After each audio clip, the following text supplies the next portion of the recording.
we'll talk about that. Then we will roll into chapter 5 after that. So in terms of bonding and all that, we talked through sort of molecular geometry and electron pair geometry.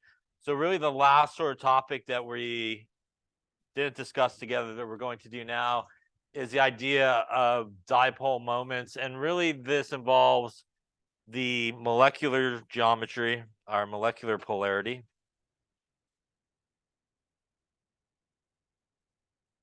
So when we talk about molecular polarity, in a sense, it is different in a lot of cases than bond polarity. And as we'll talk about, there's really only one place where bond polarity, which is what we use the difference in electronegativity values to help us determine if it's a polar bond, non-polar bond. There's only really one place where it sort of crosses over into molecular polarity. But the idea of a dipole moment is represented really with the same arrow that we use for bond dipoles, and this arrow again points to the more negative side, and again the back end here to the more positive side. But when we use it for a dipole moment, which is with molecular polarity, it means it will point to the side of the molecule that is more negative and the other side that is more positive, obviously based on the unequal distribution of electrons in the molecule as a whole. So only polar molecules will possess a dipole moment. And nonpolar molecules, much like nonpolar bonds, are kind of considered neutral sort of molecules. There's an equal distribution of electrons all over the entire molecule, which means there's really no positive side or negative side to that molecule, as opposed to a polar molecule that has a dipole moment that will have a negative side and a positive side based again on that unequal sharing of electrons as a whole in the molecule. So as I mentioned a second ago, there's one place where bond polarity, where we basically use the difference in electronegativity values, and molecular polarity is basically the same, is when we're dealing with diatomic molecules. Thank you. Thank you. Diatomic molecules, where there's really only two things attached to each other. And these could be what are referred to as homonuclear diatomic molecules, which means it's the same elements. They could be heteronuclear, which means that there are different elements involved.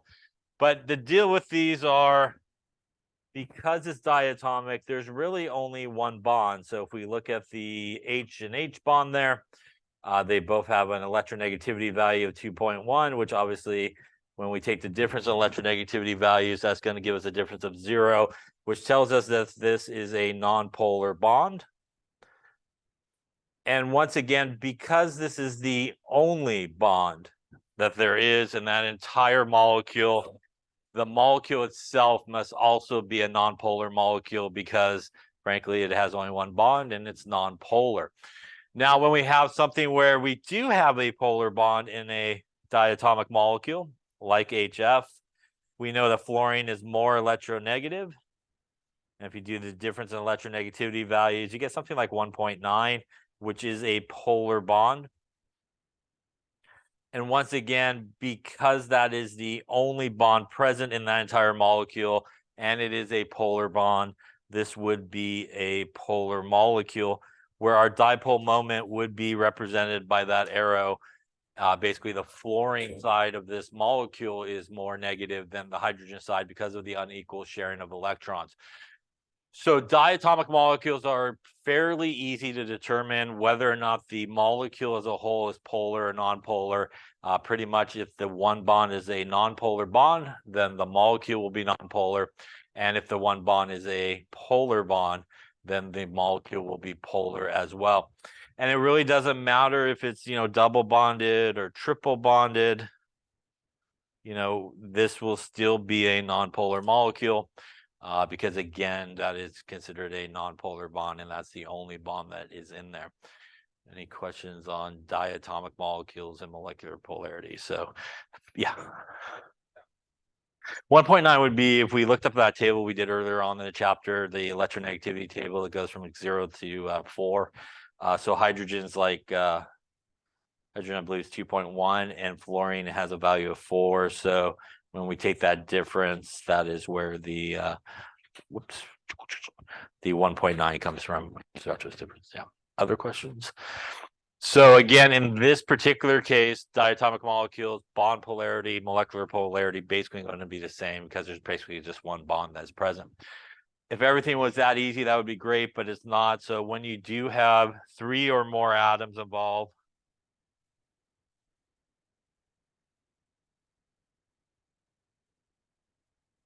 you actually have to look at 2 different things. You have to look at, are there bonds that are polar?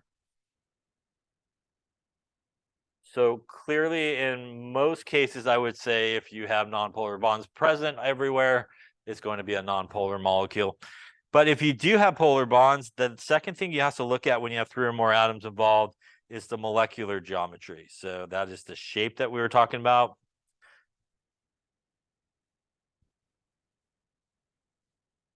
So you actually do have to take into a couple of things into account when you're dealing with 3 or more atoms.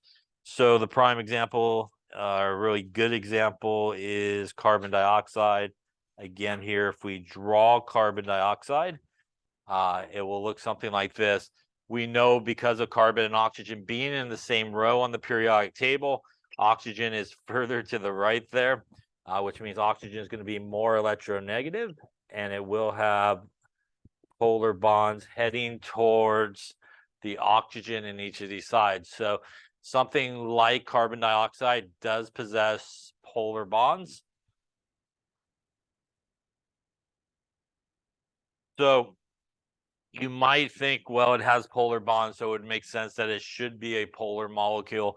But this is where we do have to take into account the second part of this, which is the molecular geometry of it. And if we go to the central atom, as we talked about, it has basically 2 electron pairs, as each of the double bonds count as only 1 electron pair. And it also has 2 bonds, which again, each of these double bonds count as only 1 electron pair, the 1 bond. And that means that the molecular geometry of this thing is basically linear, which basically is a straight line 180 degrees from each other. So essentially what you have going on in this case, if you take my pen here as basically the geometry of that, which is linear, you have oxygen pulling this way. You also have oxygen pulling back the other way. And you can see my pen is going nowhere. I'm actually pulling in opposite directions here. So although this thing does have polar bonds, because of the geometry of it, they actually cancel each other out. And this molecule is actually a nonpolar molecule. And that is because these bond dipoles that we drew here, these are vectors. So they have direction, they have magnitude. I forget the rest of it in physics there, but I think also in certain cases they will cancel each other out, and in certain cases they will actually add to each other. So situations where vectors like this will typically cancel each other out is wherever they end up basically equal and opposite of each other. You could kind of think of it like a rope. So if somebody's pulling, right, equal and opposites of each other equally, really the rope's not going to go anywhere, right? Like in a tug of war type of situation. And they will kind of cancel each other out. Also, if they actually are heading straight at each other in sort of the same direction or equal and opposite sort of directions towards each other, it's kind of like a swinging door. So if you have somebody on like a swinging door, one side pushing, somebody else pushing on the other side equally, door's not going to go anywhere, right? They're going to kind of cancel each other out. So whenever you have something that's sort of equal and opposites of each other, and you have polar bonds like you do in this situation, and the geometry here allows them to be opposites of each other, where they're either pulling opposites of each other or heading straight at each other, they will cancel each other out, and it'll actually be a nonpolar molecule in this particular case. Any questions on that there? Yeah. See, it's a central atom. And when we do geometry, right, we always want to look at the central atom. And as we talked about, number of electron pairs, number of bonds gives us a certain geometry associated with that. If we take a look at our water, also a good example here. So water here does also have polar bonds, and they are heading towards the oxygen in this case. Again, oxygen being more electronegative. So we do have polar bonds. Now, in this particular case, we look at the central atom, and we have 4 electron pairs, and we have 2 bonds. And remember that the molecular geometry for something like this is bent or V-shaped, kind of like how I drew it. So now what we have is something that's sort of bent or V-shaped, and we have polar bonds sort of meeting at the top. And you can kind of think of it like a string up on top. If you just kind of pulled from the top, the whole thing would kind of move. And in this case, they will actually add to each other because of the geometry here. And we will get a net dipole moment that is happening here, where the oxygen side of water is more positive, more negative. The hydrogen side of water is more positive because overall unequal sharing of electrons here. Vector wise, I think I woke up long enough to see something like this, like you put them together, something like this, and then they kind of add to each other heading in that direction is sort of what the vectors sort of do in this particular case. And this will result in a polar molecule. So it is possible, as you can see with the first example there, that you can have something that has polar bonds, but still be nonpolar because of this geometry. And clearly, you could have something with polar bonds that will be polar because of its geometry as well. Any questions on that there? So clearly nobody wants to do vectors, otherwise you would be in physics right now, right? I imagine. So since we're in chemistry, we want the quick way to sort of figure these things out. So there are certain geometries which are symmetrical type geometries. And what geometries we're talking about here are shape or molecular geometries. And for you guys, just see here, you guys have trigonal planar. You got tetrahedral. And again, these are the molecular geometries we're talking about here. And I think for you guys, that's all you got on this, Lynn. And what these guys really share in common is if you have any of these geometries here, you will have no non-bonding electrons on the central atom. So basically no dots. Yeah. So when you draw your Lewis structure, you basically have no dots on the central atom. And if all the atoms, all the elements are the same on the outside, it typically will end up being very symmetrical. Everybody aligns themselves opposites of each other, and you will end up with usually a nonpolar molecule. So for example, if we took something like this,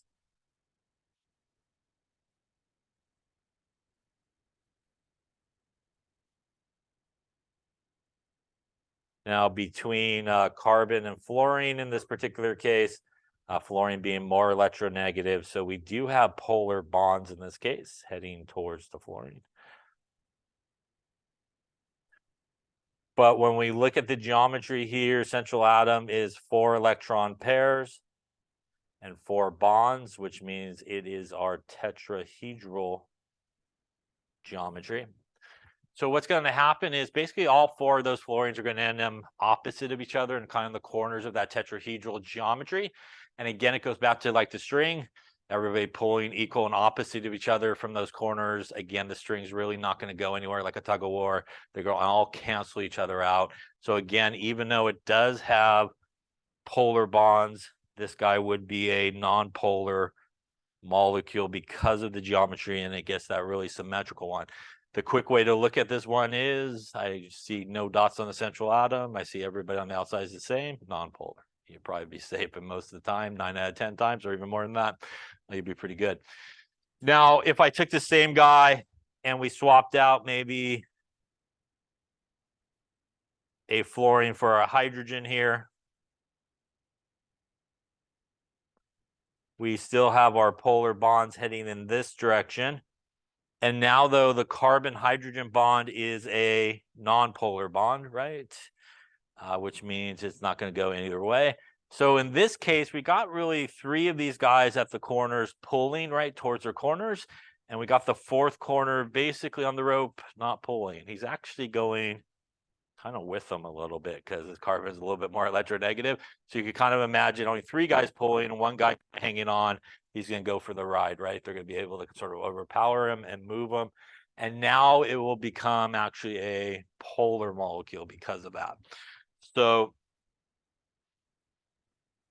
the exception to like when you draw it and there's no dots is if you draw it and there's no dots and everybody on the outside is not the same element, it most likely will be a polar molecule. So that's a really sort of quick way you could determine polarity of those two. Yeah.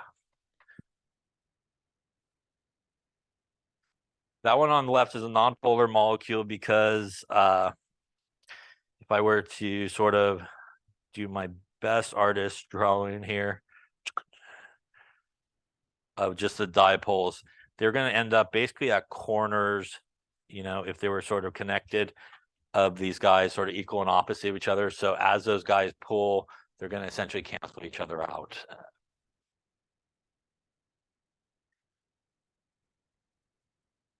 Well, so in this particular case, when we're dealing with 3 or more atoms involved in the molecule, there's 2 things you want to look at. And this is where bond polarity, which is the difference in electronegativity, is different in some cases than the molecular polarity. So what we're talking about here is the molecule being polar or nonpolar. Is the entire molecule as a whole with all the bonds that are present, is it polar or nonpolar? So you would want, in this case, to use the difference in electronegativity if you needed to figure out, first off, is there polar bonds? Once you figure out if there are polar bonds, now you have to look at the geometry of it.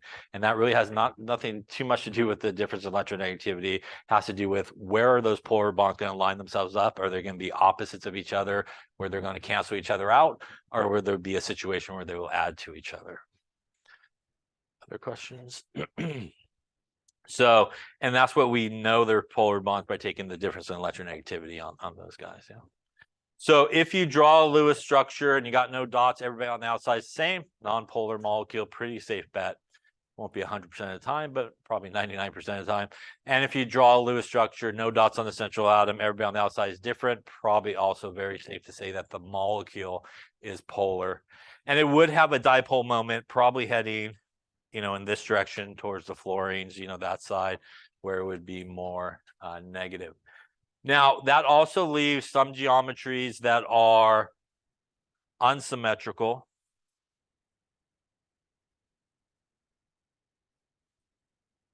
And once again, these are the molecular geometries. So for you guys, you have that angular, you have trigonal pyramid, and you have bent or V-shaped. So if you have any of these geometries, when you draw the Lewis structure, you will see dots on the central atom, which means they have non-bonding electrons. And if all the elements are the same, it will be most likely a polar molecule. So that is where we look at our water. Again, I see dots on the central atom. I see everybody on the outside is the same. It's going to be a polar molecule, as we drew it a second ago, where we see that the bond dipoles actually add to each other. So that's a really quick way to figure out if it's polar or non-polar is draw the proper Lewis structure, look for dots, and they'll help you decide really quickly.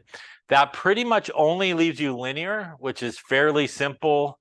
That leaves you basically linear to figure out. And again, if in a linear case, they go opposites of each other, or if they go towards each other, it's going to be non-polar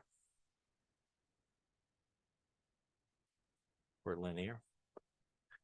But there could be a situation where they all head in the same direction. So that would be like tug of war, and everybody's pulling on one side, nobody's pulling on the other side.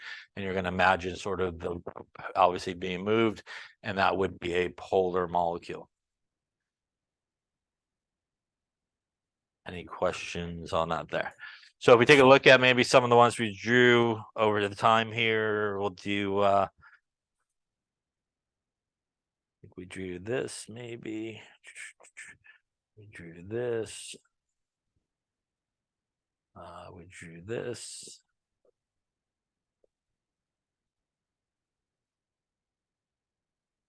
We drew this.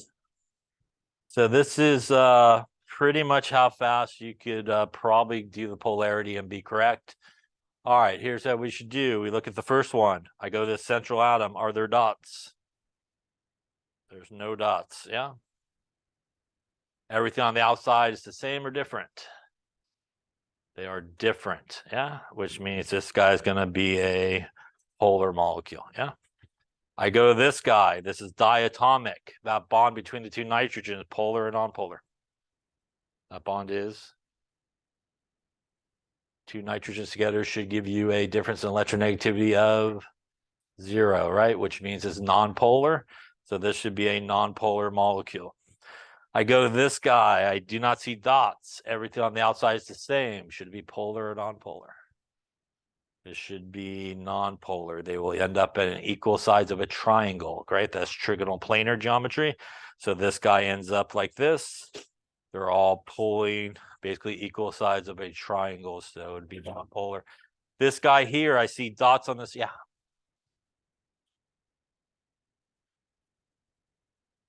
It does. It increases. Remember, it increases as you go up and to the right on the periodic table. Fluorine is the most electronegative you could have, and it decreases as you go left and down on the periodic table. Yeah. And yeah, so as we also talked about when we did bond polarity, you don't really need, in a lot of cases, the numbers. Is if you're comparing two things in the same row or two things in the same group, it most likely will be a polar bond because one would be more electronegative than the other. Other questions? All right, last one there. I see dots on the central atom. Everybody on the outside is the same. Should this be polar or nonpolar? Dots on the central atom. Everything on the outside is the same. Going to be polar. Yeah. So that's unsymmetrical geometry. So that's a super quick way that you could do it, and probably I would say in most cases you would be correct 99% of the time. There are a few exceptions. Again, you could have some diagonal relationships that we talked about where again you don't have polar bonds, but probably that's a very good way to do molecular polarity. Any questions on molecular polarity? So it really boils down to proper Lewis structure. And again, no dots. Everybody on the outside is the same, non-polar. No dots. Everybody on the outside different, polar. And if you do have dots on your central atom and everybody on the outside is the same, it will most likely be polar. And again, linear. Really, the only one maybe you have to visualize which way it needs to go in that case. Any questions on any of that? And again, what we're talking about here is molecular polarity, and that's the entire molecule as a whole having an area that is more negative and more positive because of the unequal distribution. By the way, the guy over here on the left would have a dipole moment heading towards the oxygen. This guy here at the right would have a dipole moment heading towards the nitrogen, as it is more electronegative in that particular case. So the nitrogen side would be more electronegative. Yeah. Yeah. So sometimes it's confusing for people because of this arrow.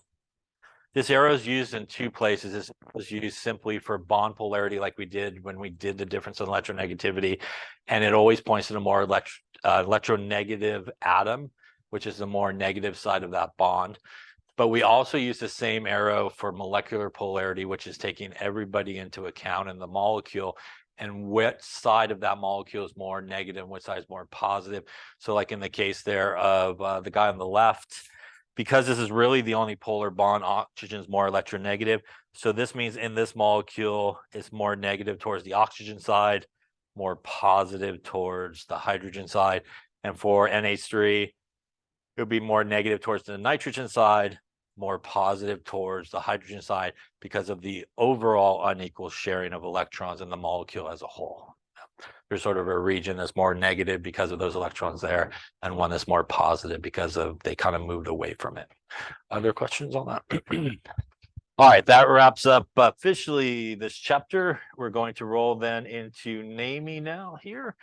Get a second to look. Okay, so this is we're going backwards now. We're at 12. We're back to chapter 5 now, I think, with this one. So we're back to chapter 5, and we're going to talk about nomenclature. We're going to talk about how to name everything, or at least start here today, and we'll finish up next time if we don't finish. But nomenclature is how we name really the two types of compounds that we talked about when we were talking about bonding, and those are really ones that have ionic bonds and ones that have covalent bonds. So basically no sharing of electrons and sharing of electrons. And really depending on what type of bonding or molecule that you got going on, we do name them differently depending.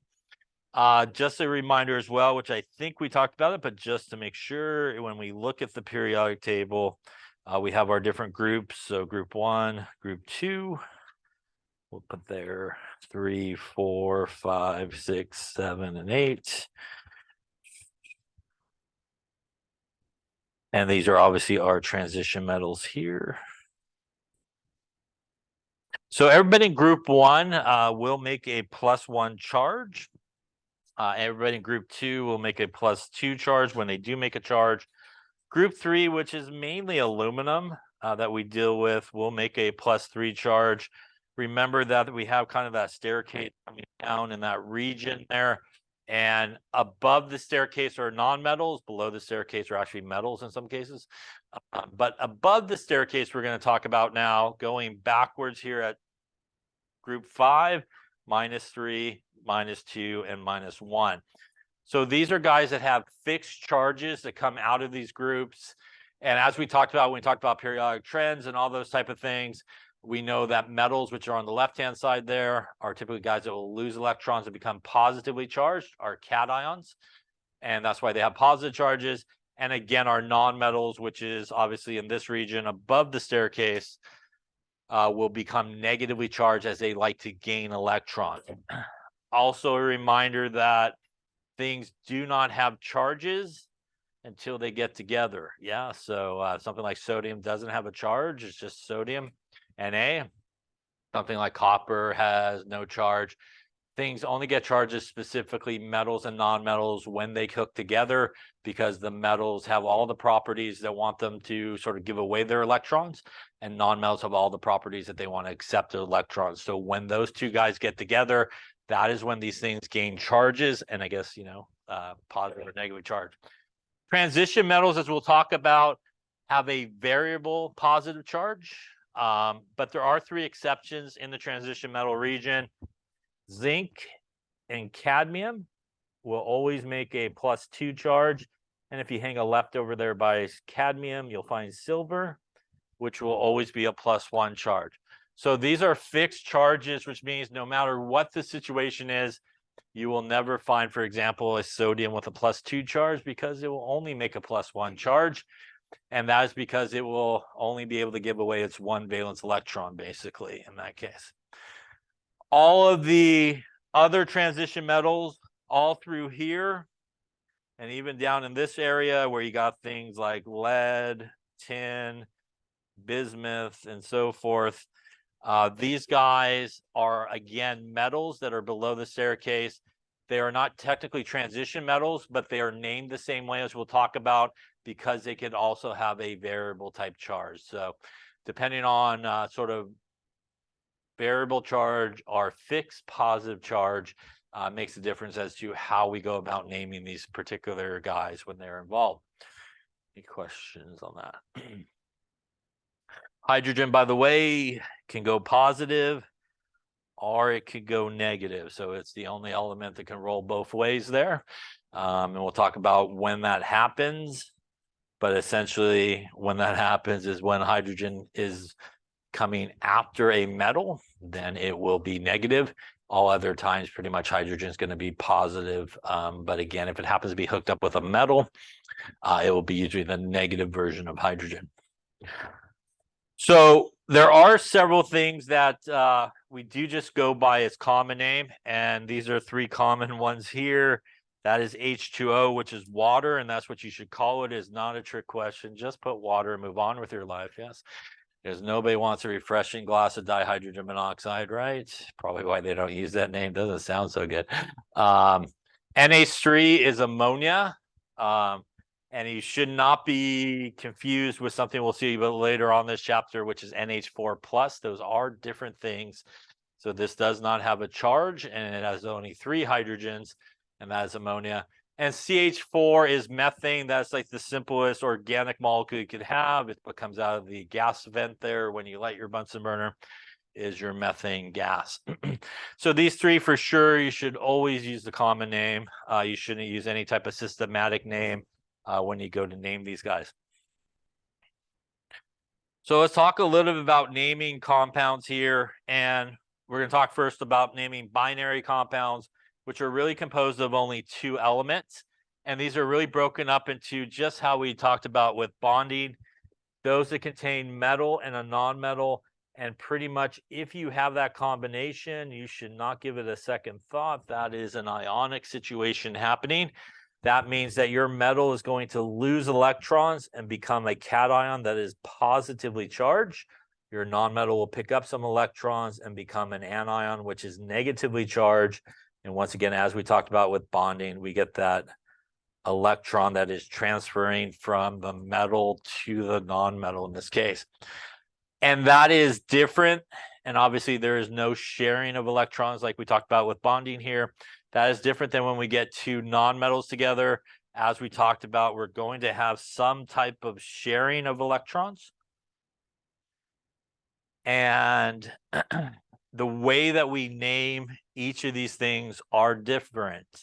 So really the first thing that you want to kind of do when you're going to name something is sort of identify for yourself what you're dealing with. Are you dealing with a metal and a non-metal?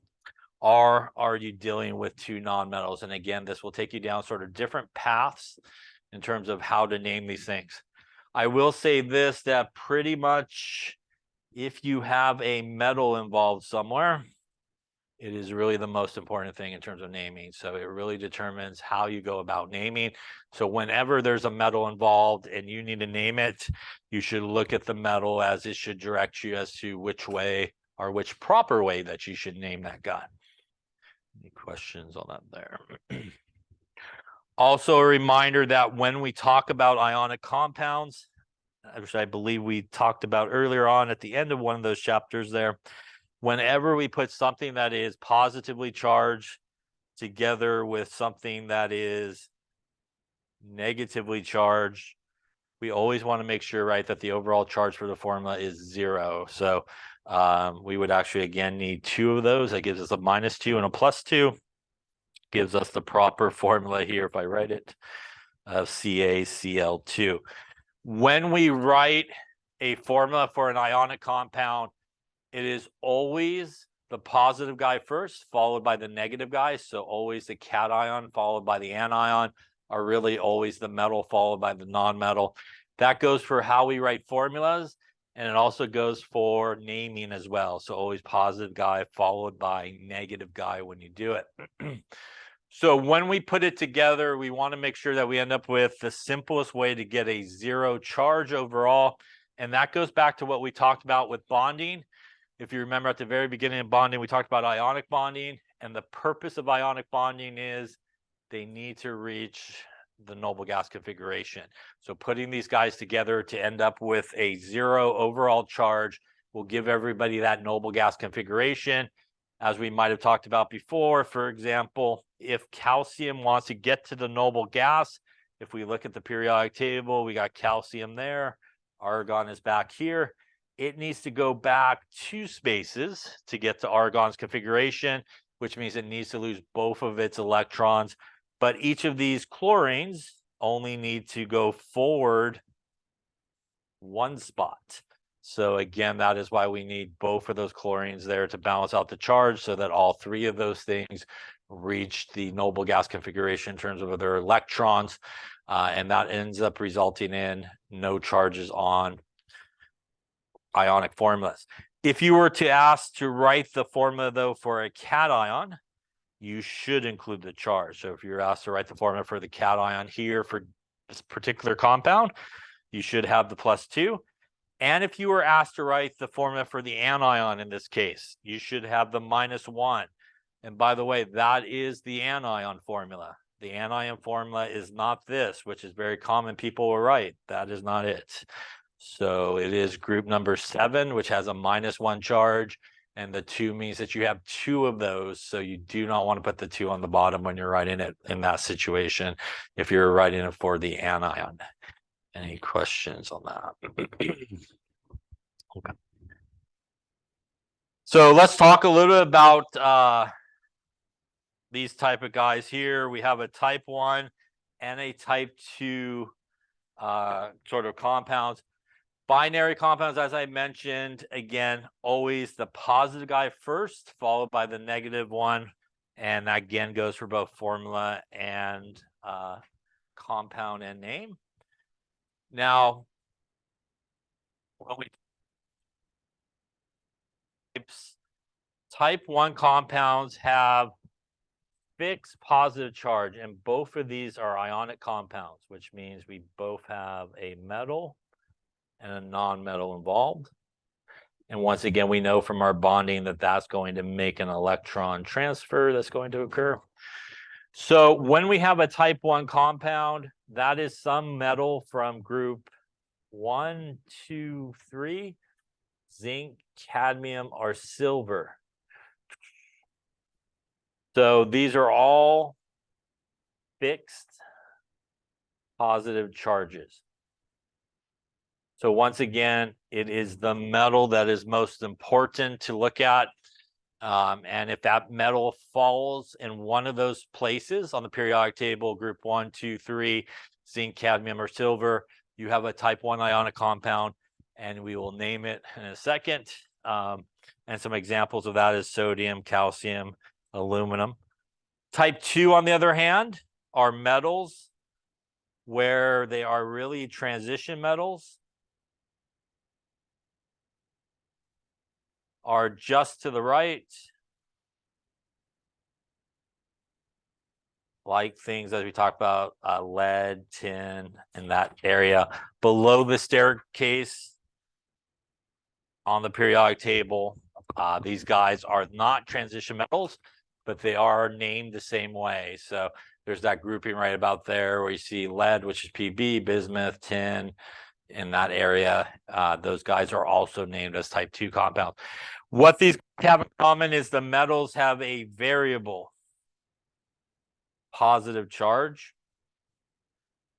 So for example, as you can see here, chromium in some cases could be chromium with a +3 charge.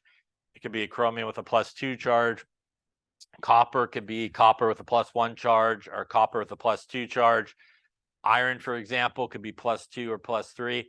So we do have to take an additional step when we name anything that has either these or this type of metal involved.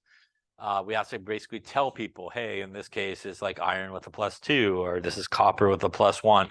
So there's sort of an additional step that you have to take that you do not have to take with type 1 compounds, because type 1 compounds, again, no matter what you do to sodium, it's always going to be +1. So you don't have to tell people that, you know, this is +1, because it should be known in that particular case. So before we do that, let's talk about if we have to just name an ion by itself. So if you have the formula for an ion by itself, not an ionic compound, but just what the ion's name is, it's pretty simple. Anything that is positively charged, anything that is a cation, which is positively charged, we pretty much use the whole name of the element, and then we usually just put ion at the end. So our Li plus is our lithium ion. Our Ca2 plus has a fixed charge, is our calcium ion. Our H plus is our hydrogen ion. So really, all these guys here, which are positively charged, you basically put ion at the end of each of these all the way down. So if you have the formula for a cation by itself, obviously, again, it should have a charge because it is a cation, which means it's an ion and has a charge. You basically just use the whole name of the element and just put ion at the end of it. Now, guys that are negatively charged, which are our anions, they're named a little bit different. Our negatively charged anions, we basically use the front part there of the name. We drop some or a lot more than some of the last part of the name, and we put IDE at the end of it.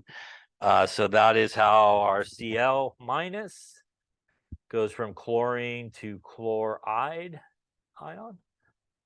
How our O2 minus goes from oxygen to the oxide ion.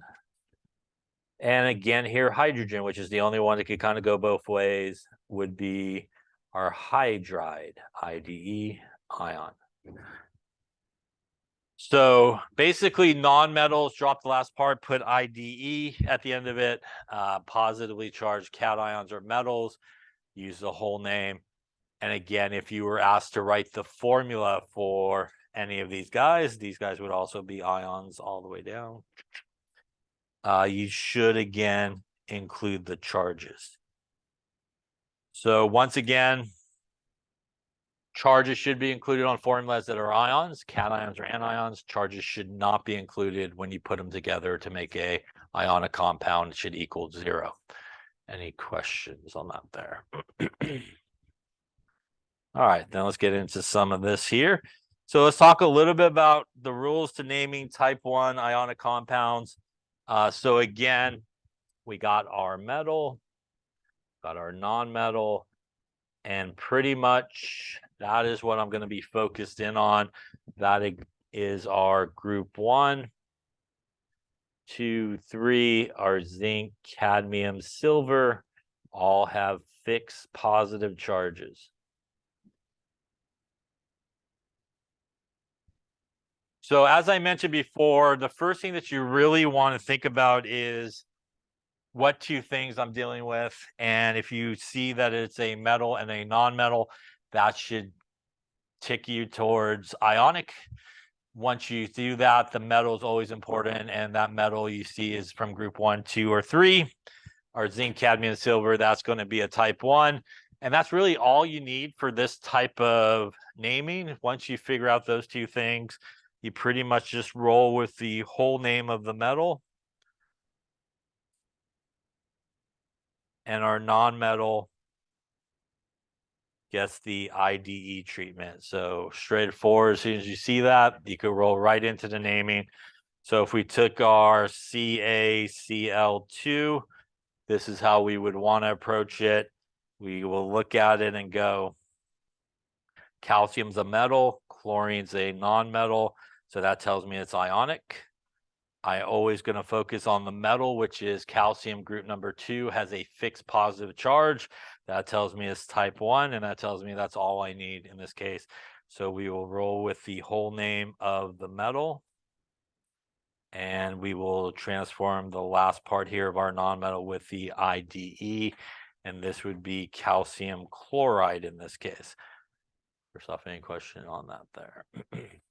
The 2 here, as you can see, has absolutely positively no effect on the naming. You should not use a prefix. People always want to use prefixes with this, and then they get X's. I wonder why. So you should not use prefixes with this. Never use a prefix with an ionic compound if you're naming it. So if you find yourself doing that with something that's ionic, put the X yourself on it, because it's going to be wrong in pretty much all cases. Now, the reason the 2's there is, as we talked about, obviously, our numbers go to our guys to the left. So this tells us we have 1 calcium. And again, we have 2 of these chlorides to balance out the charge. But again, has no effect on the naming. Has no effect on the naming of something like this as well. Na2O, what would that be then? That should be called. Na is a metal, right, which is sodium. Oxygen is a non-metal, which is obviously a non-metal. So that's an ionic compound. It is the sodium that's most important. It is group number 1, which means it has a fixed charge. So that's a type 1 compound. That means I'm ready to name it. This should be whole name of the metal, which would be sodium. And IDE there for the back end, which would be sodium oxide. So once again, that 2 has no effect on the naming here. And again, the 2 is there because we do need 2 sodium with +1 each to balance out the -2 that we have for the oxygen in this case. You could have 400 sodiums, you could have 30 oxygens, it will still not affect the name. So you just name it this way. So again, do not use prefixes in this situation. We will talk about where you should use prefixes later on, but this is definitely not the situation. Any questions on that there? All right, so as we've been seeing, Although when we put an ionic compound together for its formula, we want it to equal 0. So the formula itself, when we have both of those things together, both of the ions, the cation and the anion, will have no charge. It again is made up of two things with charges, with that being our cation and this being our anion. But once again, it is the metal that's most important, and we see it's a type 1 metal. So whole name of the metal, IDE on the non-metal. So that is how this guy gets to potassium iodide in this case. And obviously how NaCl becomes sodium chloride in that case. All right, so why don't you try some here? Why don't you give the proper names? And why don't you give the proper formulas for some of these? Let's do sodium nitride. Let's do magnesium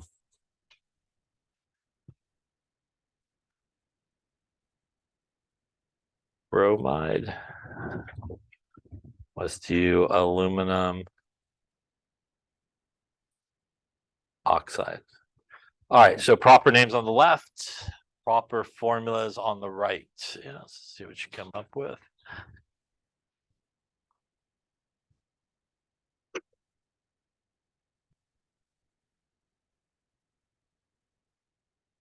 Yeah, let's take a look and see how we should approach these. So again, really the first thing you want to figure out is what you're dealing with. So we see K, which is potassium, that's a metal.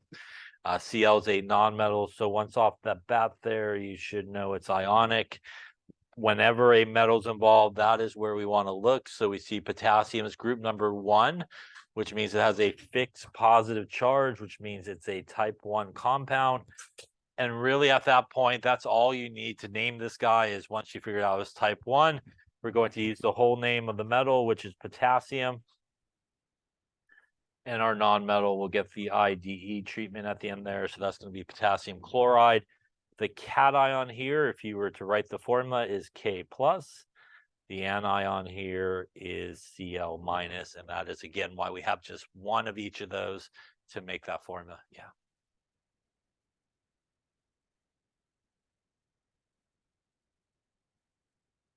You would not. So pretty much you're always going to use the whole name of the metal. Yeah, always.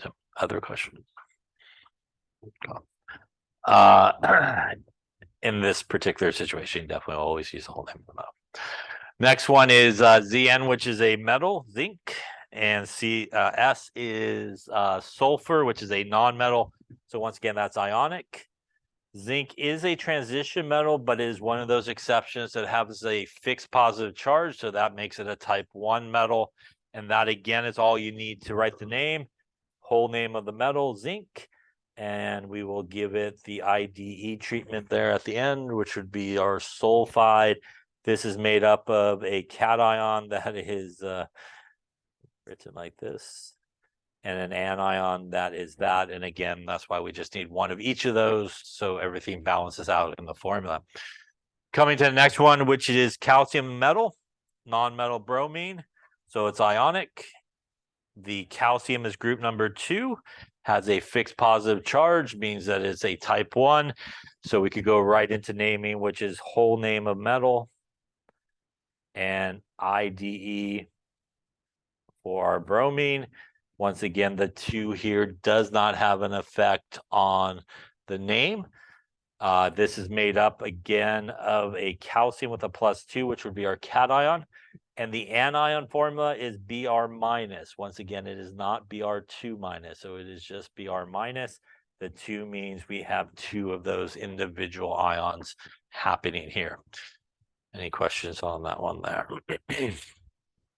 Here we have barium, which is a metal, and we have hydrogen, which is really a non-metal. And this is a case where hydrogen is actually coming after a metal. So this is actually the negative version of hydrogen, because we know that this barium is group 2, has a fixed +2 charge. So in this case, the hydrogen actually would be carrying our -1 charge in this case. And there's 2 of them, which means that is why the 2 is there. But really, because the metal here is the most important thing, we have a type 1 metal. It has a fixed positive charge. So that is going to be barium hydride, the negative version there of hydrogen. Any questions on that one? Hydrogen is a weird one. Again, it is the only one that can kind of go plus and negative. When you have hydrogen, in most cases, it's probably going to be plus. And even when hydrogen hooks up with another nonmetal, we really name it more like a type 1 sort of compound, even though really it's a nonmetal. And there's sharing of electrons happening. So for example, if we had HCl, that's say a gas, this is basically thought of as like H plus and Cl minus, and this would be called hydrogen chloride gas there.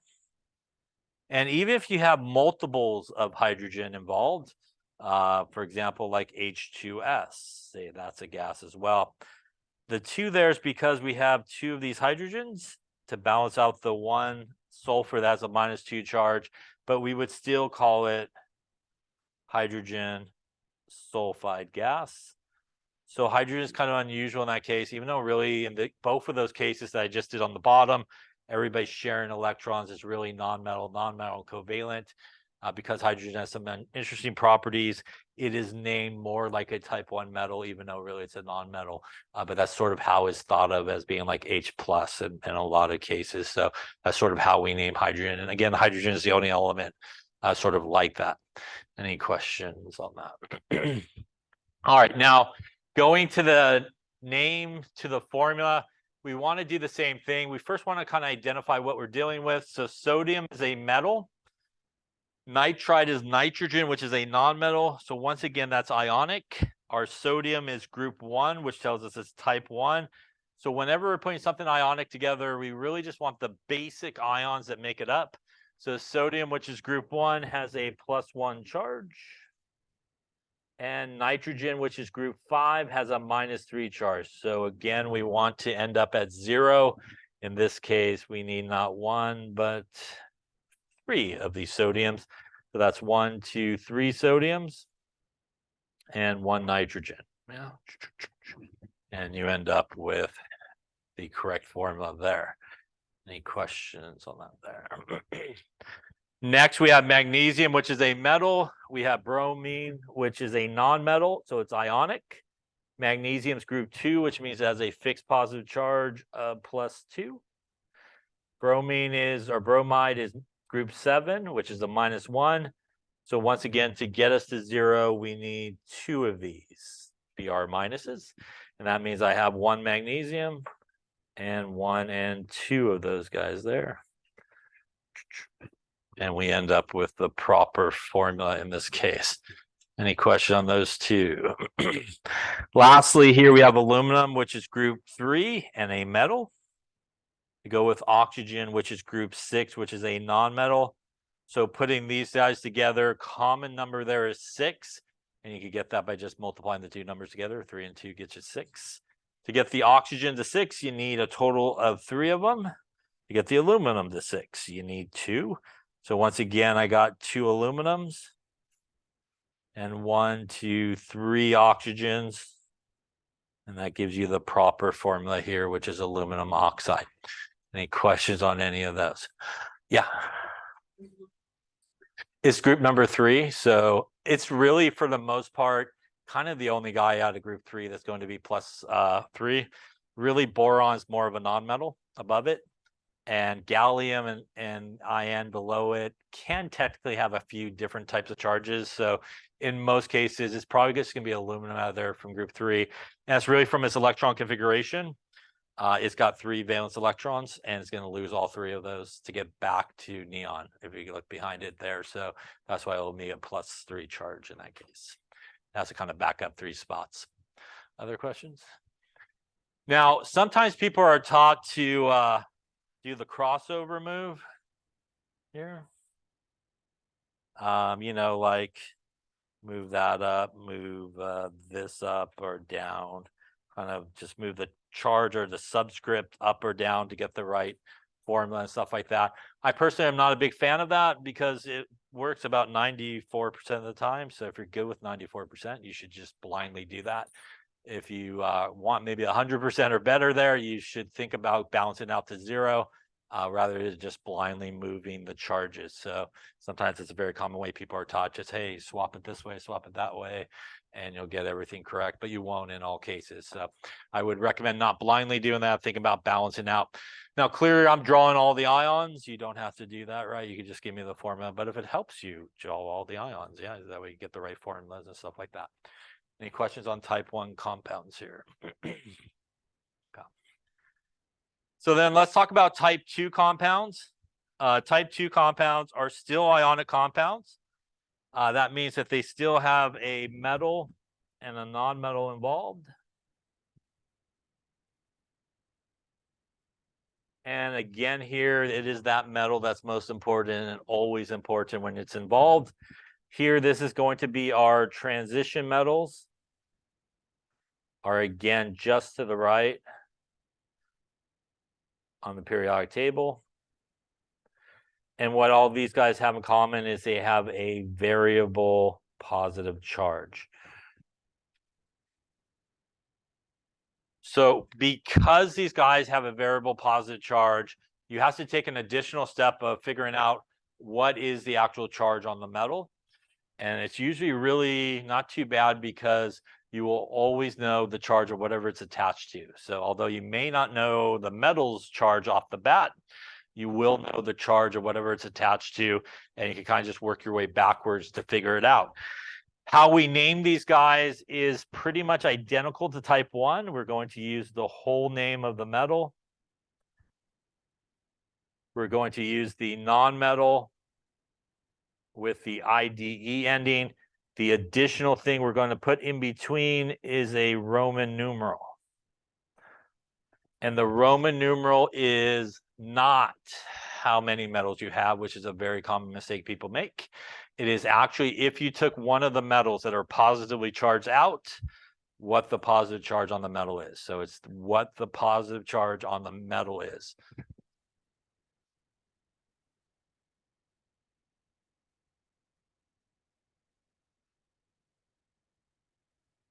So for example, if we look at the one here, which is FeCl2, we still want to approach this the exact same way as everything else. We want to figure out what we got going on. That is a metal. That is a non-metal, which tells us it's ionic. We again focus in on the metal, which is iron. Iron is dead center in the periodic table there in the transition metal region. That tells me it's a type 2 compound. That tells me that I do need to figure out the charge on the iron. I do know from the formula that I have 1 iron present. And I do know the charge on Cl. Cl is group number 7, which means it has a -1 charge, but there are 2 of them in this case, which means I have a grand total of -2 happening here for Cl. That means in this case, to balance it out to 0, the iron has to be +2 to balance it out. And that is what we got going on here. That means that the name here would be iron Roman numeral 2 because of the charge. And this would be chloride at the end. Once again, the 2 Cls have no effect on the name. And once again, you want to avoid the prefix for sure. Do not use a prefix here. So it has no effect on it. Again, the 2's there to balance it out. The reason we need the Roman numeral is if we have something like FeCl3, this would be called what? Yeah, this would be iron Roman numeral 3 chloride, because in this case, we have 1 iron and 3 of these -1s, which gives us a -3. So to balance it out would be +3. And this guy would be iron Roman numeral 3 chloride, with the 3 being where the Roman numeral comes from.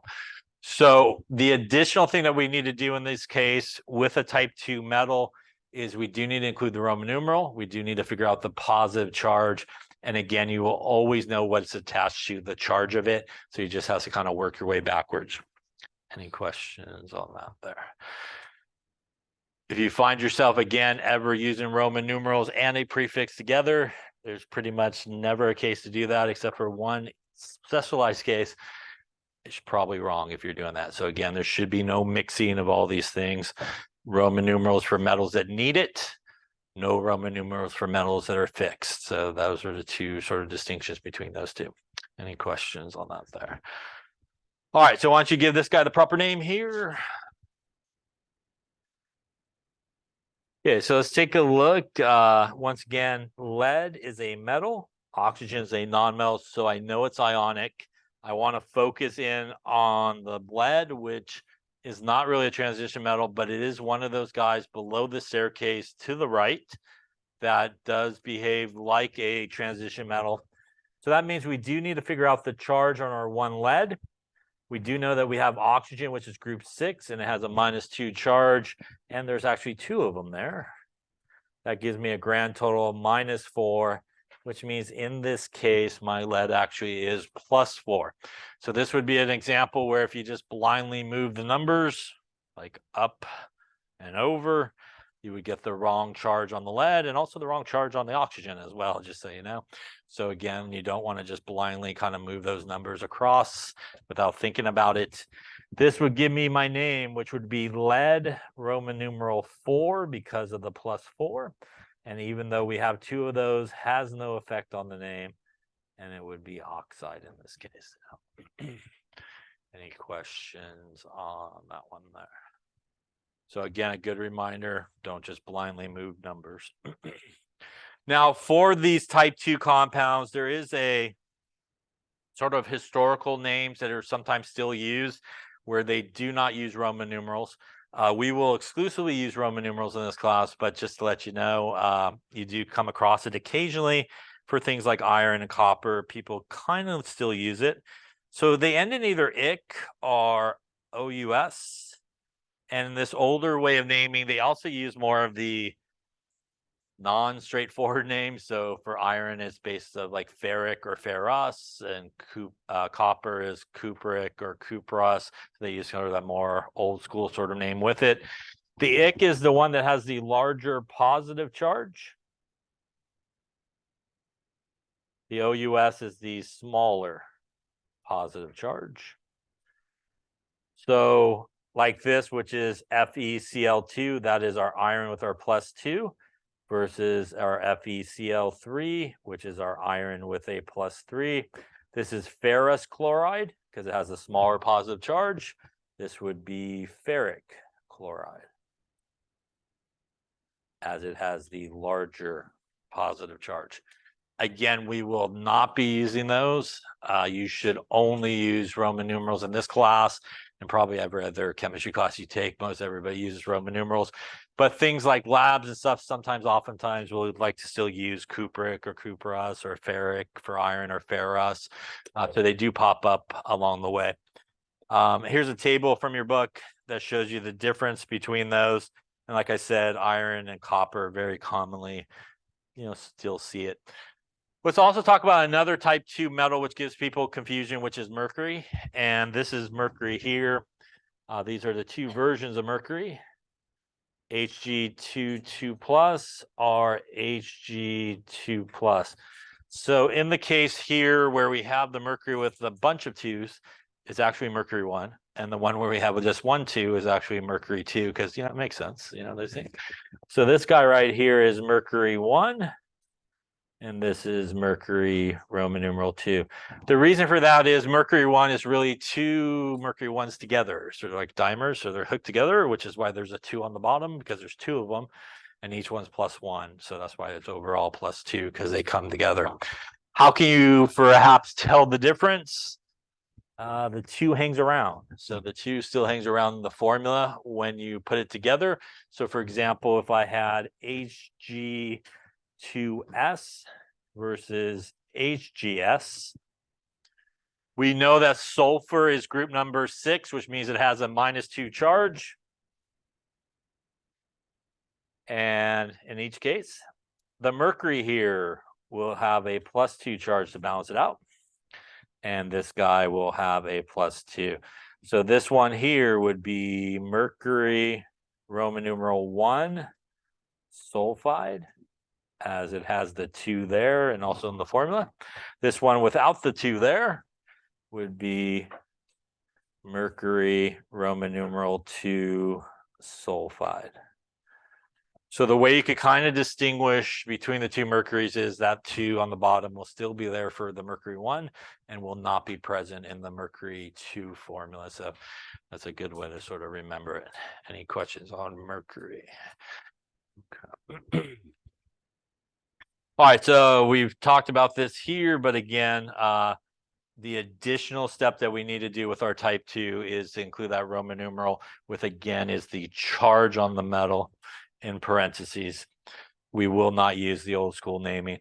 All right, so why don't you try some of these here, and why don't you also write some formulas? So why don't you do, let's do iron, Roman numeral 3, oxide. Let's do nickel 2,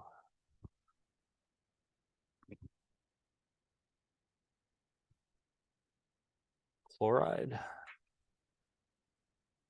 And let's do